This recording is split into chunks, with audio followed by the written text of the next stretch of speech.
Bonjour et bienvenue dans votre émission Livre Espresso. Alors, aujourd'hui, on se penche sur des extraits d'un roman important de Yasmina Khadra, Oui, un texte qu'il a repris, c'est ça? 26 ans après. Exactement.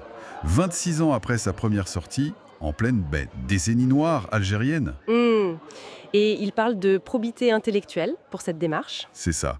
Pour corriger, améliorer le texte original. Donc notre idée aujourd'hui, c'est de plonger un peu dans cette atmosphère assez sombre. Et dans les thèmes forts du roman, oui. Voilà, à travers le regard du personnage principal, le commissaire Loeb. D'accord. Alors, ce qui frappe d'emblée, je trouve, c'est la violence. Omniprésente. Ah oui, c'est immédiat. Le texte s'ouvre sur des souvenirs, Très dur, oui, ce premier attentat que Loeb a vécu. celui dans le cimetière. Oui, pendant une commémoration, une bombe qui tue des jeunes scouts. Le texte parle de spectacles cauchemardesques. Oui, ça marque forcément. Et ça donne le ton, comme vous disiez. Et ce n'est pas juste un souvenir isolé, en fait. Ah non, pas du tout. Cette violence, elle imprègne le quotidien qui est décrit. La nécessité pour Loeb de changer d'itinéraire tout le temps, Ah oui. pour des raisons de sécurité. Mais oui, et son lieutenant, Lino, il dort carrément au bureau, c'est dire. La tension, quoi. Voilà. Et puis les attentats qui deviennent presque banals.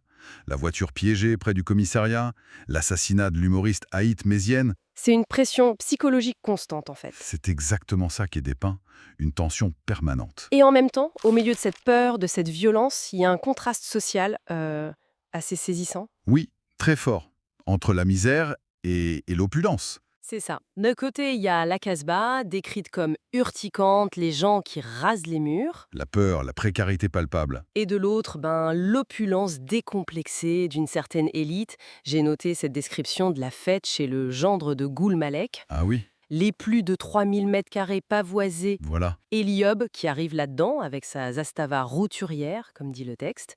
L'image est Elle est très parlante, oui. Et ça mène directement à la question de la corruption, en fait. qui semble partout. Oui, c'est ça le point. Ce n'est pas présenté comme juste quelques brebis galeuses, mais comme quelque chose de systémique presque. Qui touche tous les milieux. Apparemment, oui. On voit des affairistes comme Ashgarn, des figures politiques influentes comme Goul Malek, qui est un ancien du Conseil de la Révolution, donc quelqu'un de redouté, Hmm. et même des intellectuels comme ce Sidland Kabou, qui semble un peu opportuniste. Et l'impunité qui va avec, exactement.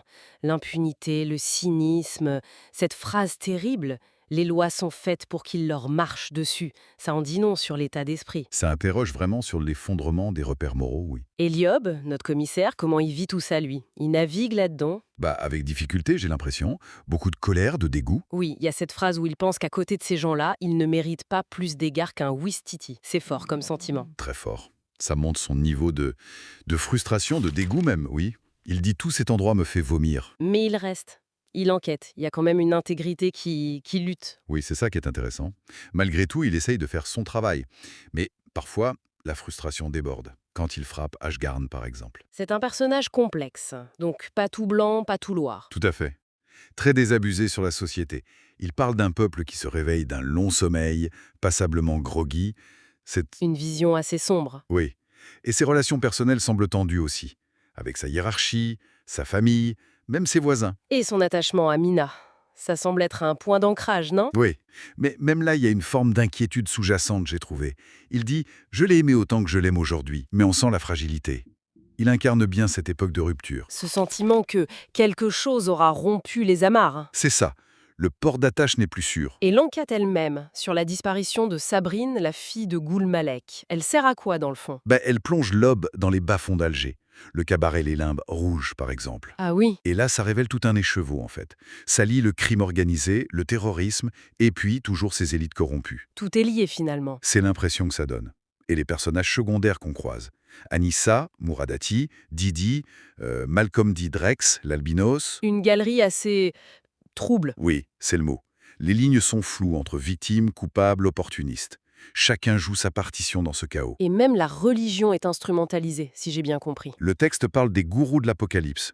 Donc oui, une instrumentalisation du religieux qui ajoute encore une couche de complexité. Et vers la fin des extraits, on a des confrontations, des réflexions plus amères encore. Oui, sur l'Algérie, son histoire travestie, l'avenir incertain, nous entrons dans une ère extatique, le millénaire des gourous. C'est pas très optimiste. Et la confrontation avec Goul Malek, elle aboutit. Elle reste un peu en suspens, mais elle pose crûment la question. La justice peut-elle atteindre ceux qui sont au sommet du pouvoir? L'impunité encore. Toujours. Et ça soulève la question de la responsabilité de chacun, collective et individuelle, dans cette tragédie.